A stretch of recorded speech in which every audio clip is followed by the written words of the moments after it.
Thank you, Mark. We'll now go ahead and start with the first panel, which is entitled Invest in Rwanda. I'd like to invite my colleague Regis Rugemanshuro, who is the moderator for the panel, and he can welcome his panelists. Good morning, everyone. Thank you, Krista. Thank you, Chairman, for the very great opening remarks. Following up on the program is a panel, Invest in Rwanda, and I have the honor to invite the Honorable Governor, Mr. John Rangomba, on the panel.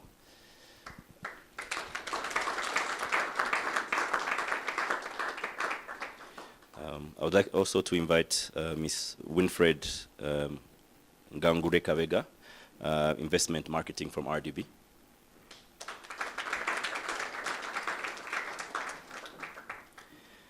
I would like to invite Miss Amina Rwahunda, Chief Economist, to join us. And I would love to invite Mr. Mark Holtzman, Chairman of Bank of Kigali Group, as well.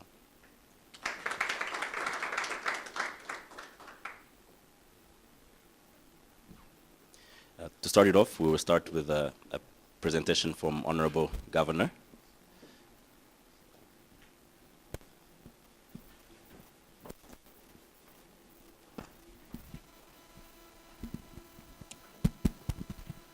Yeah, thank you, and good morning, everybody. I just prepared some few slides. I thought I'd just use them in the discussions, but since I'm given the opportunity to make the presentation first, it was just highlighting the performance, especially on the financial sector, but I start with the economy in general. But I expected that to be done maybe by the Minister of Finance. But when you look at the first slide, just go the first, okay, the next slide, please.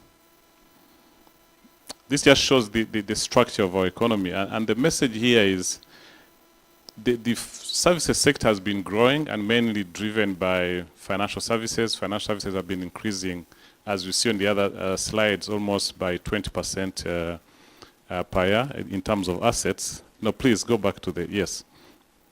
And the trade has also been increasing. We see tourism driving increase or performance of our economy. So, and this has been easily attracted loans from or financing from the financial sector, from banks. Agriculture, because it has been really a bit very subsistent, hasn't been very commercial, so it has been going down as a share of GDP, but remains a key sector to the performance of the economy in general. And I think here I can say and we've been discussing this with the financial sector, there's big potential here in agriculture, and there's a lot of reforms going on now to de-risk agriculture. So I see this, though maybe it may not go back to above 30s in terms of its share of GDP, but there's still big potential in the growth of the agriculture, and it drives the economy in general. So agriculture, we say about 70% of our population is engaged in agriculture, and its performance drives domestic demand and drives the other sectors. So this remains key, and industry has sort of stunted, and so there are a lot of reforms that have been going on, especially with the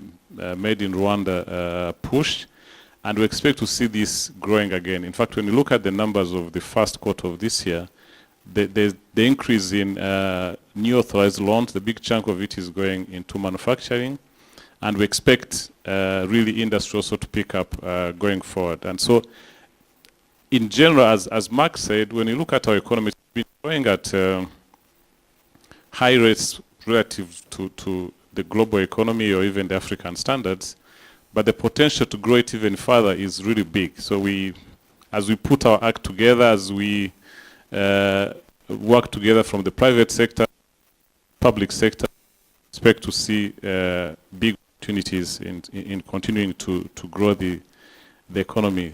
The second slide, yes. So this is, that's the next slide. So this is our business as a central bank. Though there are many actors that really determine, or many factors that determine the inflation of any given economy, but this is an underlying factor for any performance of any economy. And as Rwanda, the good performance we've been getting is anchored by this stability of the economy. So inflation is key in whatever we do. Of course, our main mandate as a central bank, but as you see, it has been stable over the last more than 20 years. In fact, today we are fighting with a sort of, I wouldn't call it a deflation, but we've been around 1%. Last year we did 1.4% average inflation for the year. First quarter was 1%. Our range is supposed to be between 2 and 8%, with average of around 5%. So those who had our monetary policy decision last week, we agreed to reduce our central bank rate to try and continue driving domestic demand, and at least increase. We expect to see inflation increasing to around 3% by end of the year. But this slide just stresses the importance we attach to the stability of the economy. So any growth or any performance is anchored by this. And as investors in the financial sector, maybe you understand this better than any other investor, because financial assets will always be eaten up by inflation. So as we promote investment in our financial sector, this is really close to our mind in whatever we do. The next slide. This just shows the performance, the stability of the currency, which is also linked to the stability of the economy in general.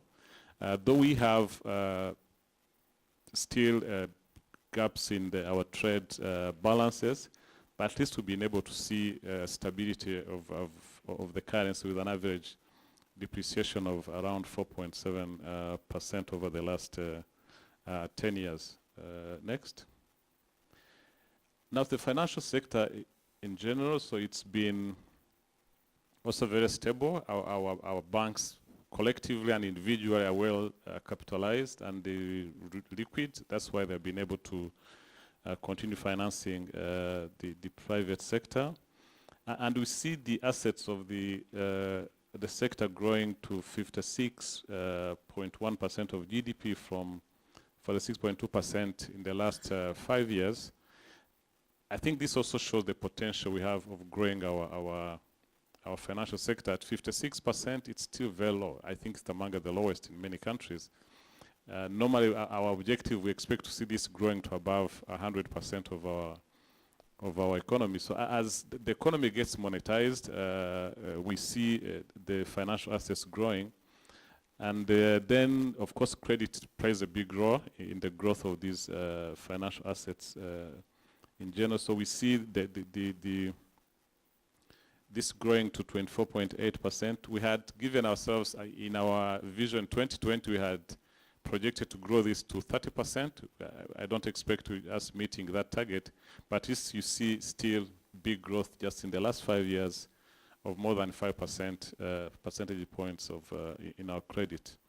Then also access to finance. Of course, as we talk of the growth of the economy, we want, as a country, we are thinking of inclusive growth, and the financial sector is the biggest channel that you can ensure this inclusive growth.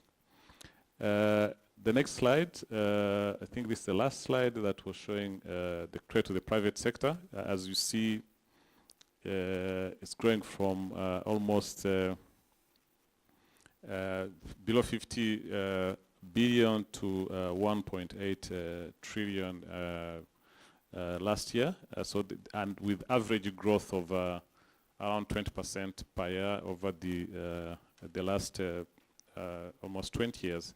So our outlook is this is expected to continue, the good performance in the economy and the financial sector. It's like the egg and chicken. So the economy drives financial sector growth, and financial sector growth drives economic growth. So we, as the regulators and the other policymakers, are supposed to ensure that balance is happening well and is driving the economy as we want to see. So briefly, this is what I wanted to share with you, and this really shows what we doing as a country. But maybe speaking from the regulator point of view, we've been revising our regulatory regime to be at international standards, and we engage the players in the financial sector. So one, we don't want to stiff for any innovation, but we want to be sure that anybody looking at Rwanda, as you would think of investing in any country, you can invest in Rwanda as well, because the regulatory regime assures you of the stability of your assets that you'll be investing with us. Thank you.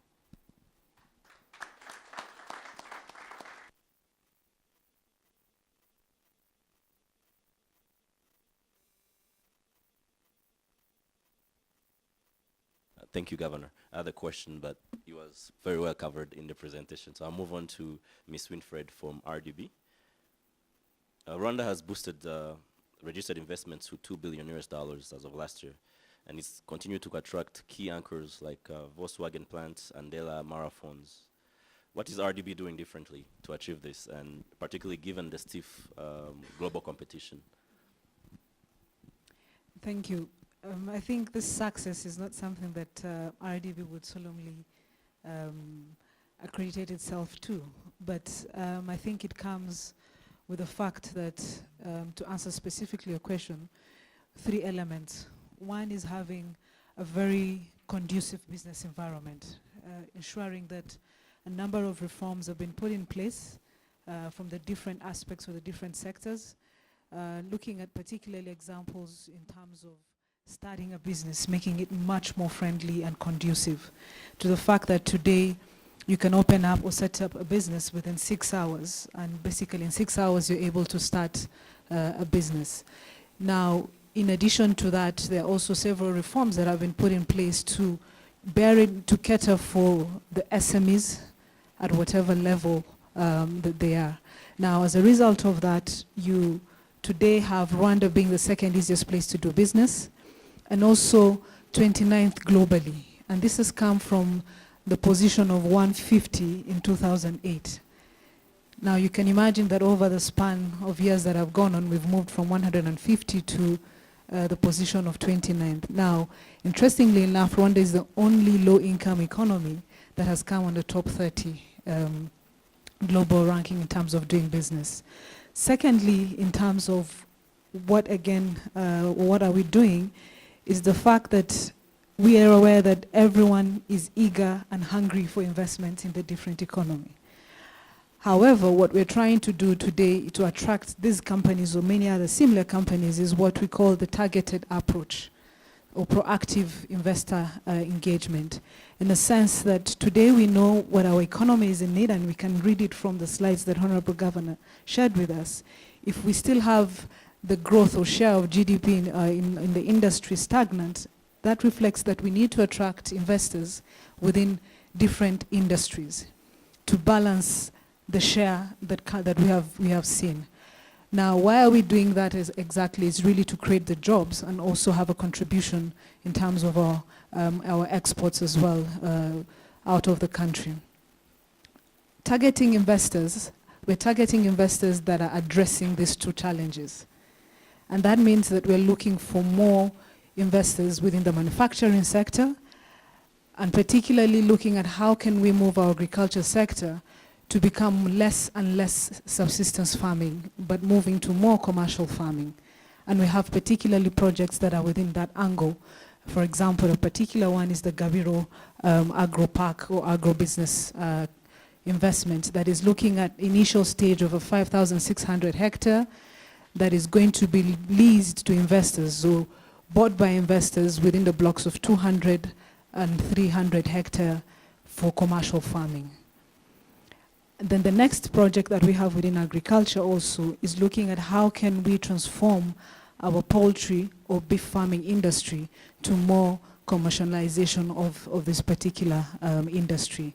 Next, going on and really relevant in terms of the services sector is looking at how can we benefit to the fact that Rwanda is a multilingual country in terms of the languages that we speak, that gives us the opportunity to promote the business process outsourcing sector. This is a particular industry that we see contributing to more jobs for the Rwandan people. Lastly, without dwelling much, is also looking at the tourism sector as well. As Honorable Governor mentioned, when you look at the 44%, it's really attributed from the tourism sector. But today what we have been doing within the tourism sector had been more into leisure. But for the last 4 years, since the government took on the MICE strategy, now not MICE that as we all know, but the meetings, incentives and convention, and also exhibition strategy, we have seen a tremendous growth in the sense that back in 2008, meetings that we used to host were around 41, but in 2018, we hosted around 201 meetings in the country. That really shows that we need to do more in terms of investing further to be able to keep up with the speed at which MICE is growing, and that means investments within the hospitality sector also needs to move at the same pace in that sense. Now, when you look at the competition in terms of capital, I think that's where we really need more investments within the financial sector. As much as we're attracting investments to come into the country, as RDB, we're attracting private investments, because we have to see also how do we balance. Today, when you look at the margin of public versus private investments into the country, there's still a huge gap. And we're attracting investors to come into the country, but we also need to have cheap capital in the country for people to be able to access and also invest within the country. And that's why we think the financial sector is also very key in terms of contributing to these investments across the different sectors. As much as you are investors also, but I think it's also very important to also consider that the priority that has been set are sectors or industries that would address this too. And I think the more private investments we get into the country, the more we become globally competitive at the different aspects. Thank you.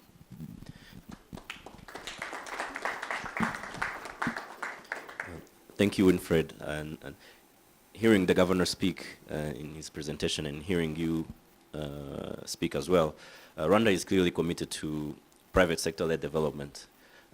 Mr. Mina from Minecofin, and this is also clearly highlighted in the current national transformation strategy. And this requires significant resources. What strategy will be employed to finance this required growth? Thank you very much. Our national strategy for transformation is actually projecting a growth of 9.1% for the next 7 years. We started already. This is an horizon of 7 years up to 2024. So to achieve the 9.1%, we need actually to have also private sector participation into to sustain that high growth. And this is just it's the first actually set of 7 years to achieve the vision 2050 of becoming a high-income country. Private sector participation. For the private sector participation, we are coming with strategy of increasing domestic savings.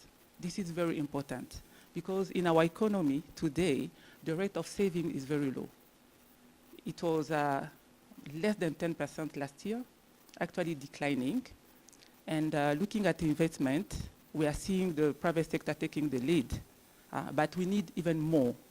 We are targeting to have a total investment of 31%, looking at my numbers, and 21% will be coming from the private sector. Today, at least in 2017, that the baseline we had for the NST, it was actually 14.4%. So what are the strategies? I mentioned saving. We need to increase domestic savings because this savings, it means actually availing money for further investment in the economy.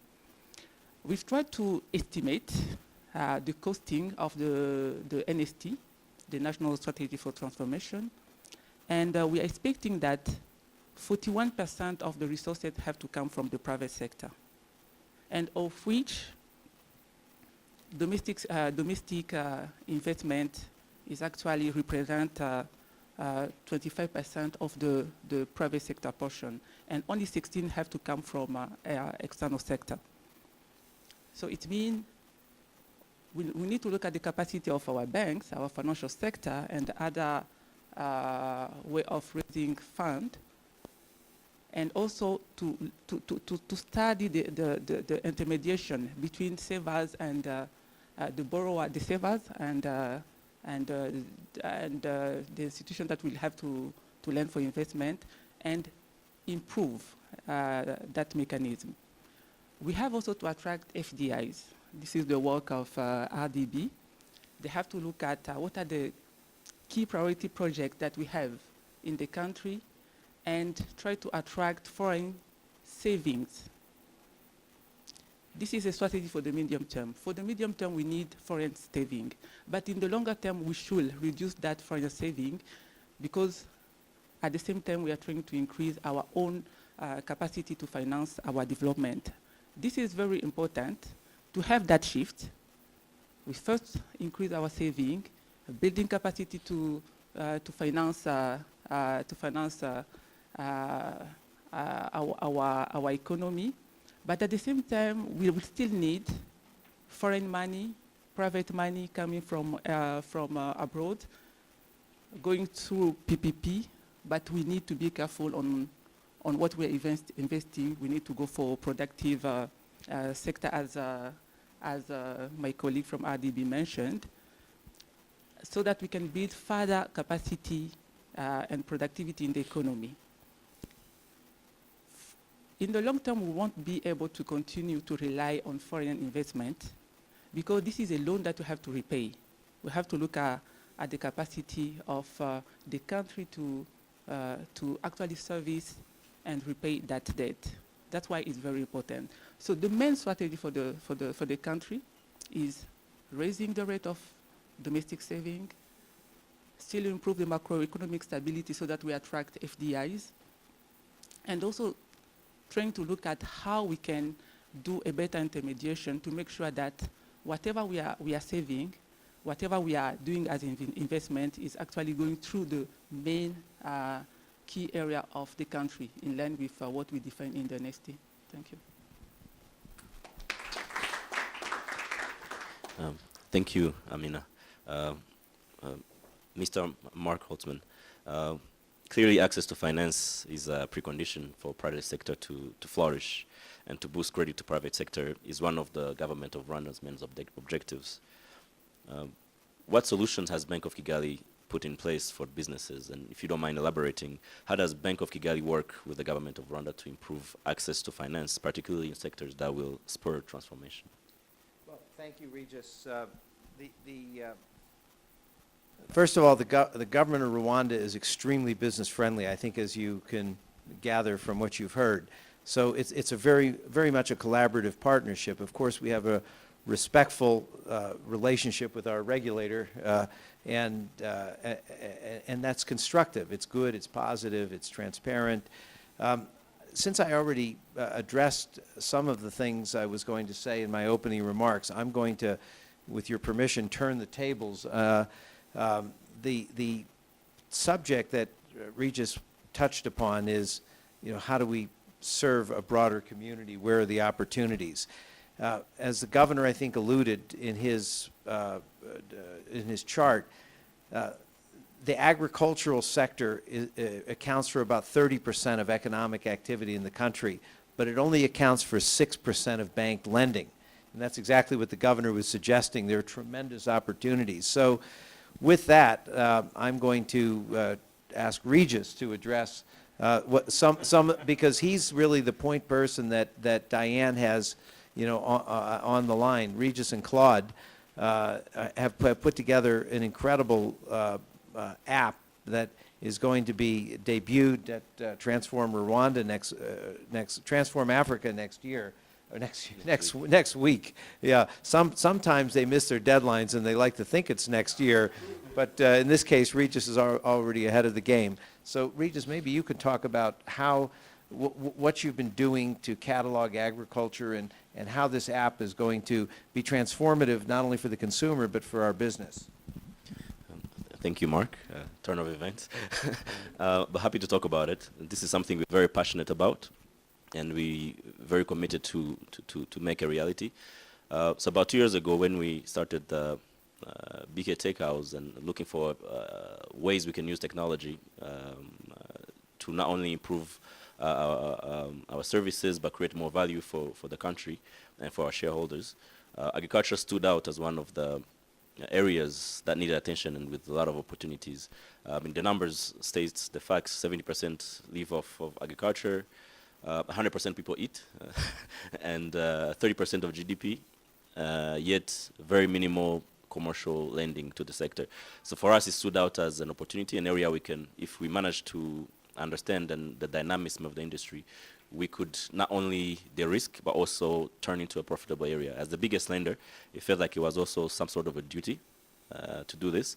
So we, for the first year, 2018, we spent a lot of time developing the platform to de-risk agriculture. When we looked at the reasons why we were not putting money in the sector, it's like a dark box. Nobody knows, it's moving, but nobody knows how, nobody knows who's doing what, how much of it. And it was a matter of lack of information. So what we've developed is a platform called Smart Munganire Systems. You've most likely heard about it. Among the 2 million farmers eligible for subsidy program of the country, 1.3 of not close to 4 are already on our platforms. And we have information about who they are, where they live, the size of their plot, the quantity they're eligible for, depending on the size of the plot. But more importantly, we use this platform to help them use recommended fertilizers and seeds, where we work with Rwanda Agricultural Board to configure in the back end so that if Vincent is a farmer in the north and let's say Desiree, my colleagues, is a farmer in the south, they should not be seeing the same fertilizers. This does two things. That means we're able to advise the right people because they have to be validated by the agronomist. That information provided is accurate, but actually we're also helping them become better farmers. This platform will tell you when you're supposed to plant, what you're supposed to plant, how much of it, and send you warning information to be able to improve your quality and quantity of harvest. Now, that was the first leg we did of de-risking agriculture, right? How do we create information? How do we understand it better? How do we understand the flow of goods and from agro inputs to harvest to market information? And that was very critical for us as a financial institutions. So now the exciting work we're doing within the bank now is creating a financial product on top of that. The product we're launching next week, it's going to revolutionize agriculture the way we know it. We've managed to create an application. It's a wallet. Think of mobile money, but better. We are, for the first time, going to give an opportunity to a farmer, which is 70% of the population, to create a digital footprint. Our promise to the farmers is with us, it's a pathway to wealth. Do things you do anyway. You do it. You've been buying agro inputs. You've been planting. You've been harvesting. You put your kids to school. You married them. You have grandkids. You're clearly good at some things. So you have a financial spending that nobody is caring about, nobody is tracking. So what we hope to accomplish now is to take these millions of people who are not banked, only 27% of Rwandan population is banked, so leaves all these other people. Once we understand them better and than anyone else, we'll be able to create tailor-made products to be able to serve them. And when you talk about savings, in fact, our product is linked directly with Ejo Heza. So a farmer who's harvesting, when you get paid, you're able to save directly. We'll be integrating with Mutuelle de Santé, healthcare, universal healthcare. So obviously, an insured farmer is less riskier than a non-insured farmer. A saving farmer is less riskier than a farmer who's not. And we're creating this universe with built-in incentives to help people get better. We tell you, again, pathway to wealth. Do A, B, C, D, and this can happen. Right? And we know every one of us aspire to be better. And with this new platform that we're launching, it's a universal wallet, as you can imagine it. You'll be able to pay transport, government services, send money to your loved ones, pay for your services when you go in a shop. We are telling people exactly, do what you've been doing. We are watching. We have a better value proposition than anyone else you can think on this market, maybe even in the region. And we just can't wait to do that. Maybe I said too much a bit, but it's the excitement.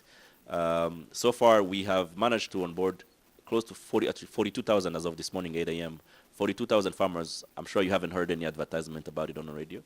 And once we launch officially on the 16th, then an official national campaign will be done. Last year, we onboarded 1.2 million farmers in 6 months. Our goal is to be faster than M-Pesa on this wallet. On board, our goal is 500,000 in the remainder of the year. But the value proposition is just so unique. And this is hopefully one of those products in Rwanda we'll be very proud of, just like we do the Zipline for Blood, 4G, and Tap and Go. This is the next big things that is about to happen in this country. So, thank you.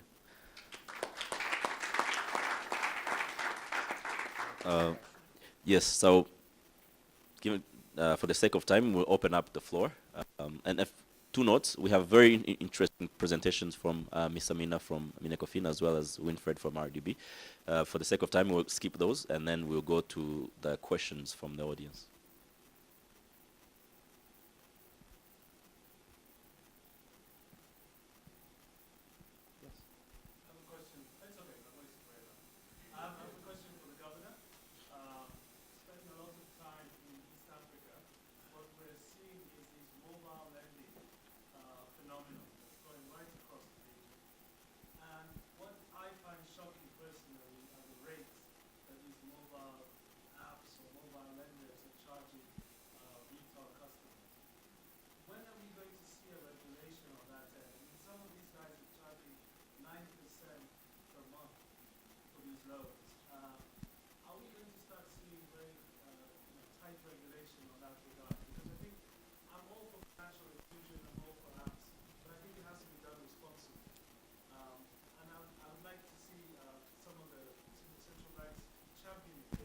I just wanted to get your view on that.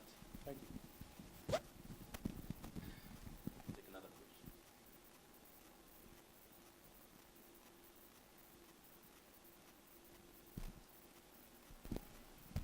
question. It's very interesting what Regis was saying about financial inclusion, and on the same theme as my colleague here, I wondered what the governor or maybe the lady from RDB, in terms of the greatest risks to the Rwandan economy looking forward.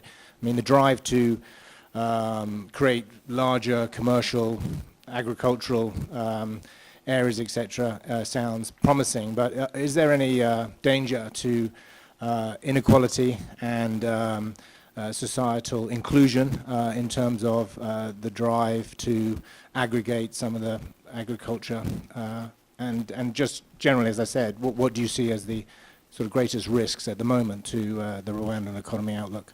Thanks.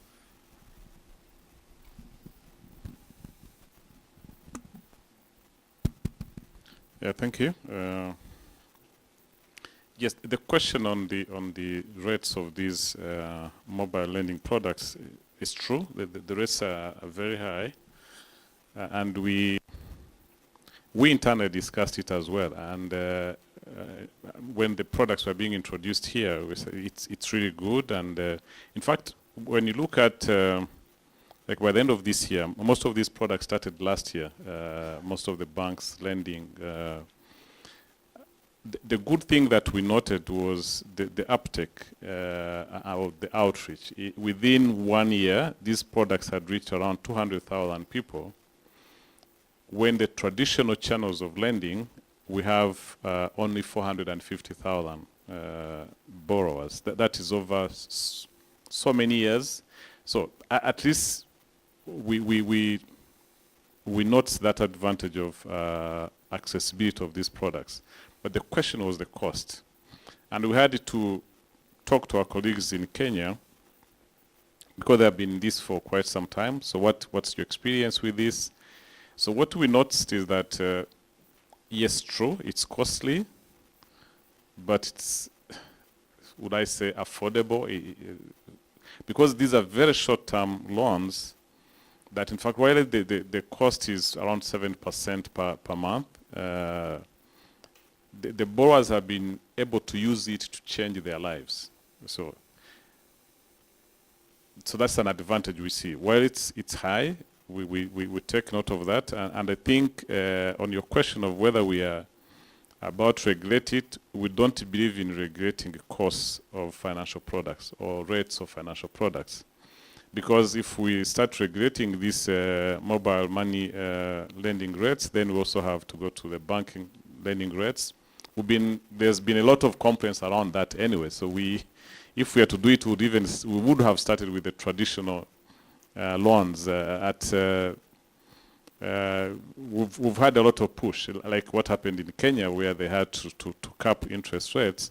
But the good thing is that when it happened in Kenya, I remember that a few months later we had a session in Parliament, and the parliamentarians were telling us, I think we should move and emulate what Kenya has done, because these banks are just too expensive to the population. I told them, if you could allow, let's give it time. Kenya, we are lucky that it started with our biggest economy in the region and the most developed financial sector in the region. But what we see today, and which was expected anyway, it's not working, because when it was introduced, it was meant to benefit the small borrowers. But what has done has completely eliminated the small borrowers, because no bank would be willing to take risk on a small borrower at the rate that is available in the market today, linked to the cap. So what we've been doing on our side as regulators, to engage the financial institutions and try to understand what is in this interest rate that you charge to your customers.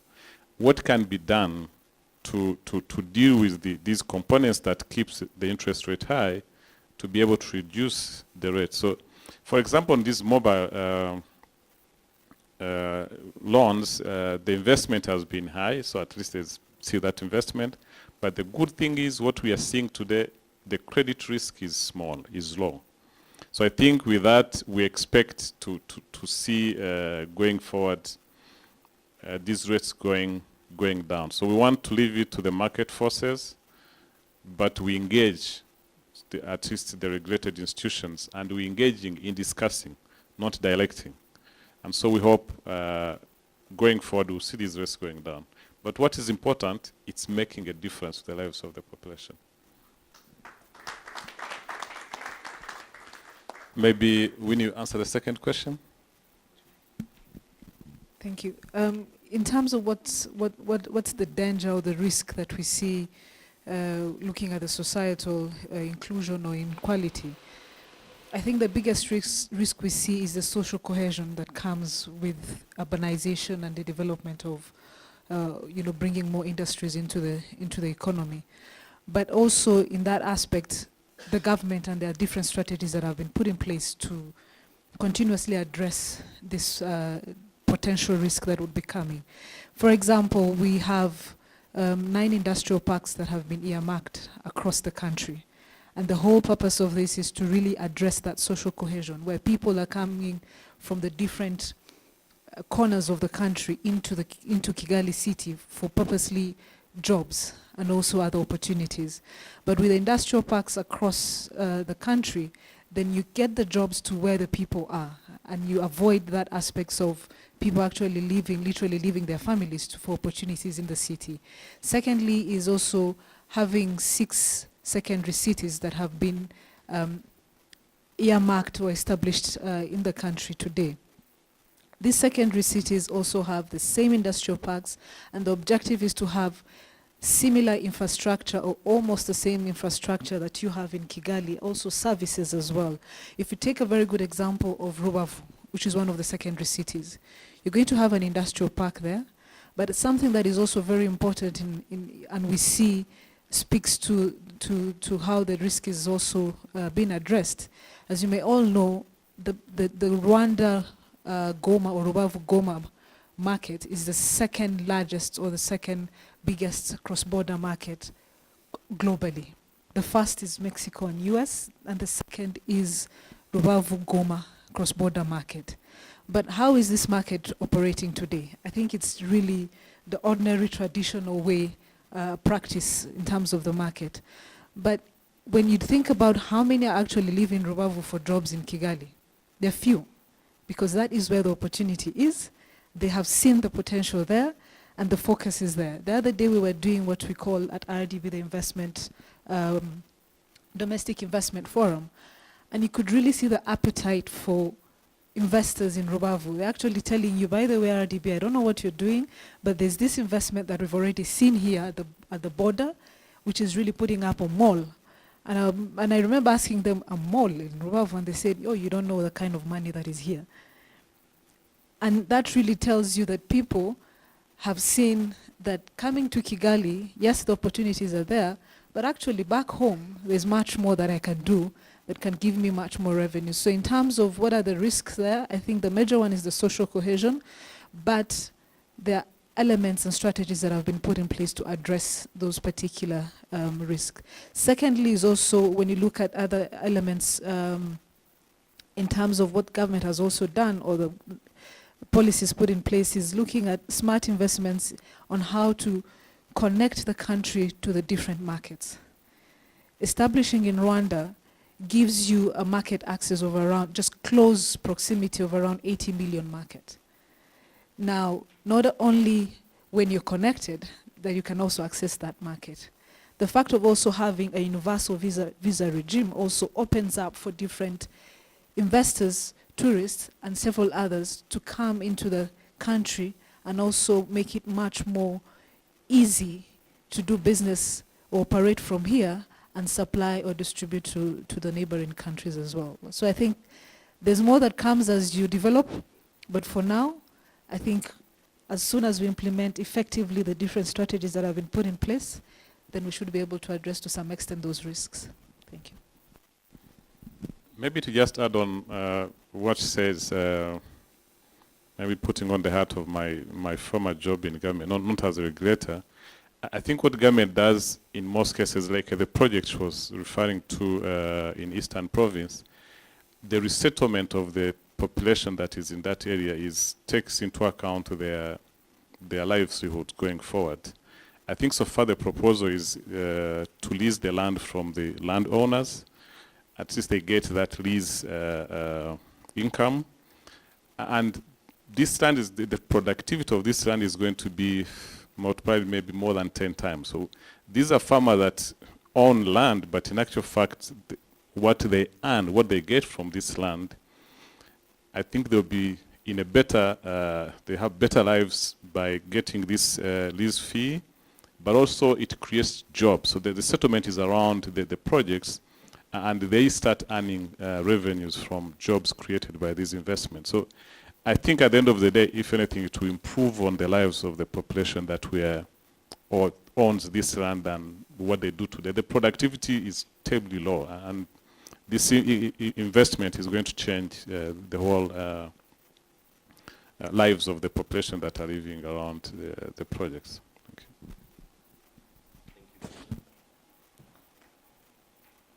Thank you, Governor and Winnie. Before we open up for closing remarks, does anyone have any questions on macros before we let the Governor and Winnie and Amina go? Yes.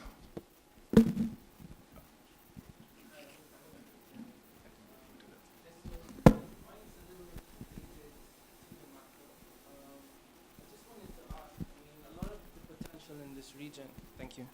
A lot of the potential in this region, especially over the next 10 years, seems to lie in all these countries within East Africa sort of collaborating on development projects. We congratulate BK on listing on the Nairobi Securities Exchange.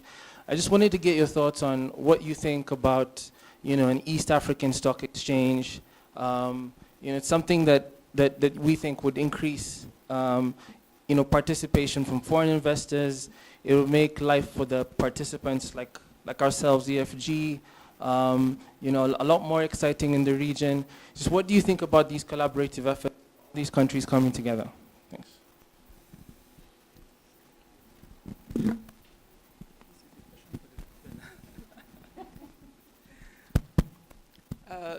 So actually we started that collaboration.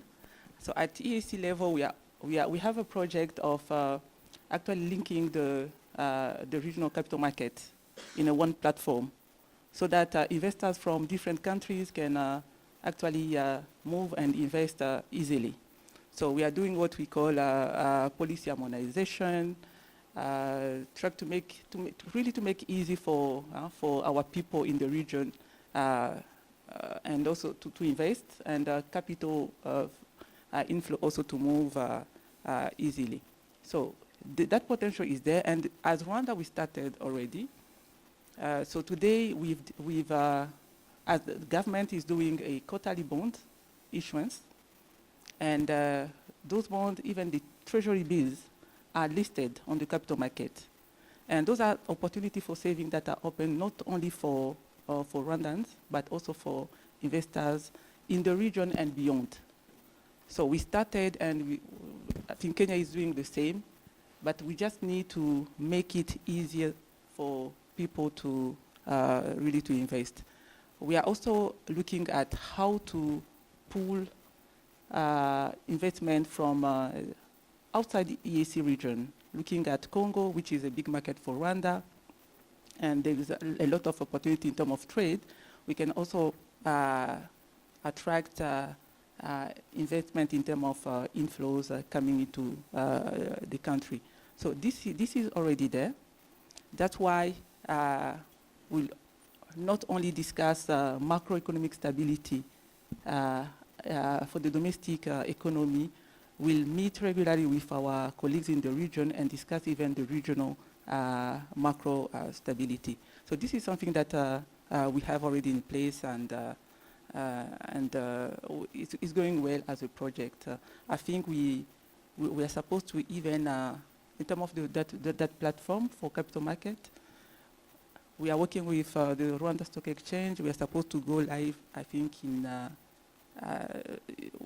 it was actually July this year. So people from here can actually invest in Kenya and vice versa. Thank you. We have one more question. Yeah, thank you. Thanks. So this question is, I think, more specifically for the governor. In referring to the chart where you had the different sectors of the economy, so it's encouraging to hear that we should see the industry part start to go up over time. Now, that would require quite a bit of capital goods, and a lot of these, I guess, would come from outside the country. So when you think about monetary policy, do you foresee sort of different challenges in managing your monetary policy in terms of the currency, given just the demand that there will be for imported capital goods? So kind of very specific to that. Yeah, thank you. I think just going back to the Monetary Policy Committee discussions we had last week, as I said, when you look at our projection for the depreciation of our currency this year is around 5%. And we indicated that the biggest driver, because our import bill is expected to go up this year, and unfortunately because of the commodity prices going down, our export bill is supposed to go down, to grow negatively. So this is widening our trade deficit.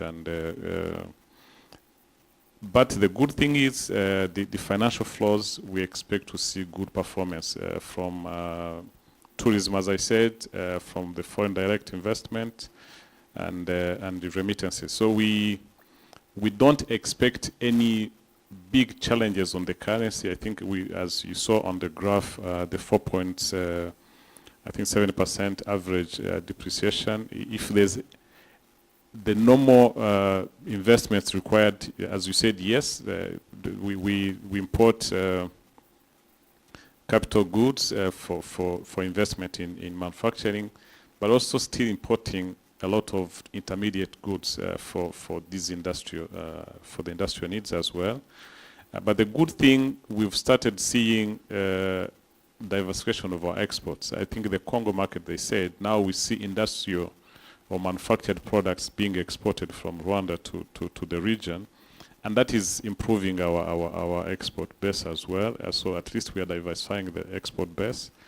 So in brief, we don't see any big challenge on the currency or on the macro, on the stability of the economy in general. So and the medium-term perspective we have is we still, of course, will have the currency will already depreciate between around 3 and 5% when we look at the medium-term projection. So it's not something that I would call a challenge really to our economic stability. Good. Now, I would love to give the panelists 1 minute to share their closing remarks, if there are no more questions. So we start from Amina.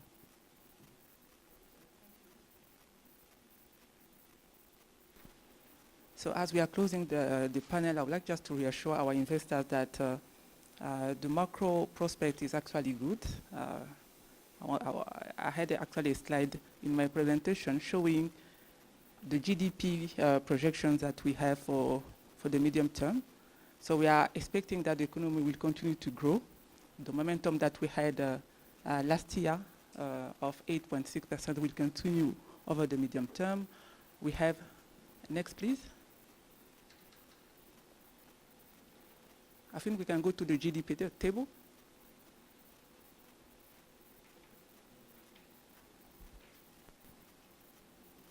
Yes, here. So you can see that last year we had a strong growth of 8.6%. That was almost broad-based, but mostly with the recovery of the industry sector.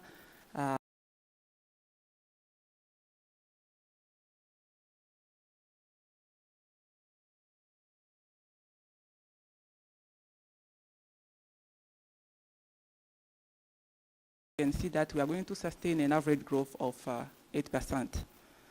And that growth will come from the various public investment that we are going to do to try to build more capacity of the economy in terms of the productivity. So we'll be investing in agriculture to bring more efficiency, scaling up irrigated land, more production for export, as Winfred mentioned. The service sector will continue to lead the growth, but we are going to put more effort in the industry, because this is very important, because whatever improvement we'll have in agriculture need to be actually go to the industry for more value addition, and also the service sector need also to come and support the two other sector. In terms of the inflation, I think it was mentioned by the governor, we don't expect any shocks on coming from the supply side or from the global economy. We are seeing it that the conditions are stable. Commodity prices are good. So we are not projecting any immediate shock in the medium term that will affect the economy. But also we stand ready to make sure that whatever shocks we actually, the macro framework is actually solid to address those issues, as it was the case in 2015 and 2016 when we had the commodity price shock. Next, please.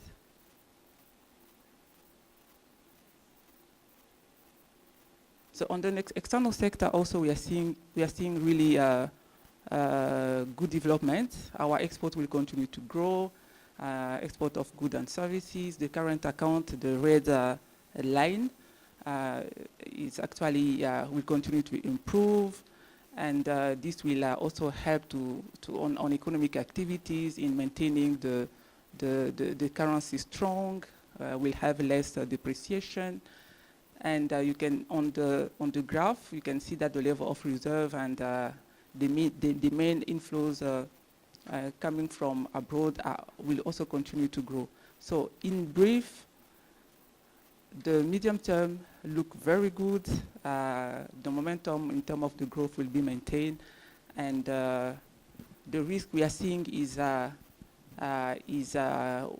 if we have an adverse weather conditions for agriculture, if there is an increase in the further increase in the Fed interest rate, or there is a commodity shocks. But the macro framework is strong and solid to address those issues. And so we have a set of reforms that we'll be implementing. So there is no really major risk that we are seeing. Thank you. Thank you, Amina. Winnie? In closing, I think we highlighted the fact of the different stages or contribution of the economy, industries or sectors of the economy. But I wanted to also highlight the fact that as much as a lot has been achieved, there's still a long way to go. If we really have to have an average growth in come 2035, 2050, I think our average growth of 9.1%, that means we have to have at least by 2035, 12% average growth. Opportunities that we are presenting at RDB or as a government in terms of private investments are really geared towards that steep growth.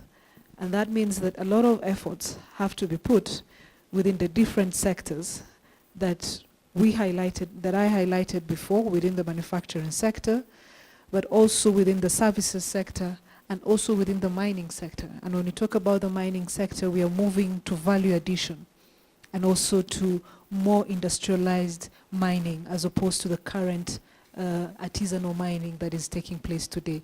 Because the value at which we take our minerals to market at is very minimal compared to what we would be taking to the market if we're taking a processed product as well.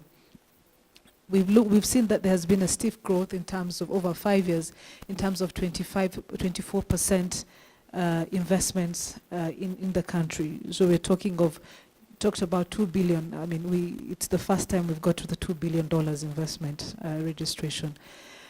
But that is not enough. I think when you look at the NST, we're looking at sustaining 2 billion for the next 3 years, but moving further to 3 billion now. That is not an easy job. We know what it took to have 2 billion. To get to 3 billion, I think we just have to pull up our socks and also really pull as much as FDI as we can into the country to address the two issues or the two challenges that we spoke about earlier in terms of contribution to our trade deficit and also contribution in terms of jobs that we are creating for the people of Rwanda. In a nutshell, I think with this particular group, we would love to discuss more and more in terms of what are the opportunities that you would be considering to invest in Rwanda. And of course, with our good partners, BK, we're very sure that these investments will come into the country. Thank you. Yeah, thank you. I think my concluding remarks to build on what Mark said in his opening remarks. I think he did a good job in trying to describe who we are as Rwanda and why we are able to attract investments or why we have been able to have this economic performance for over the last couple of years or decades, in fact. Me, I have belief that going forward, it's even going to be stronger growth because when you look at what we achieved in the last 20 years, average 8% growth, the conditions today are more conducive, and with the stronger institutions today, with a stronger private sector, with everything has really improved over the last 20 years, that we are in a much better position to achieve even bigger results. And the good thing is that the potential to grow is still big. In agriculture, any serious investment we put there, we can easily have double-digit growth, for example, in agriculture. Same in industry. The potential is still really big. So I think where we are today, we just have to maintain the discipline that has really helped us to reach where we are today. That has been great. Discipline in terms of planning, implementation, fighting corruption, and all that. And I have no doubt that that is assured as a country that is really on top of our agenda. So we just to encourage the investors that are here, that the growth we've seen over the last years, we expect to see this growing even further. Like the bank you you're associated with. Maybe I shouldn't be promoting any bank as a regulator, but but I think we've seen really big performing stronger, and this now that they're even a group with a bigger capital base, we expect to see them performing even better. But of course, they should know that the landscape in the financial sector is changing as well. So we've over the last years, we had new entrants in the market that have been building their muscle as well. And now I've started seeing consolidation. So going forward, to me, I think it acts as a challenge to BK because now you're going to have bigger competitors, but it's good for the financial sector in general. And so that gives me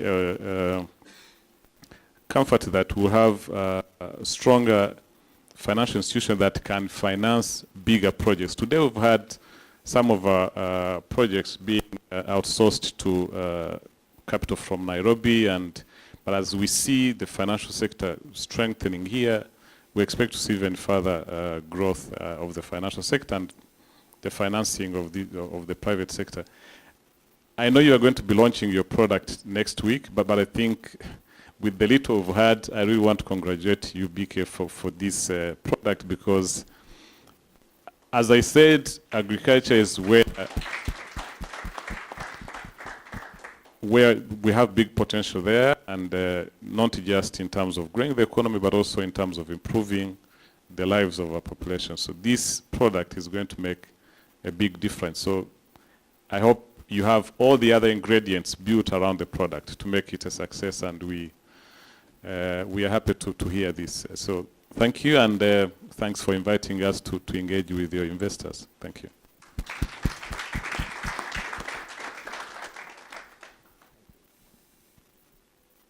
Well, Governor, thank you so very much for those inspiring remarks. I don't have anything else to add because I think I addressed most of the thoughts during my introductory remarks, and I'll be with you for the rest of the day and through dinner. So on that note, thank you, Regis. No, thank you very much. I would like to thank our panelists for making time to spend with us. My name is Regis Ugemanshuro, and wish you a good rest of the day. Thank you very much. Thank you to our panelists for the great discussion. Now I'd like to invite you to have a small coffee break. We can reconvene in about 15 minutes for the rest of the Investor Day. Thank you.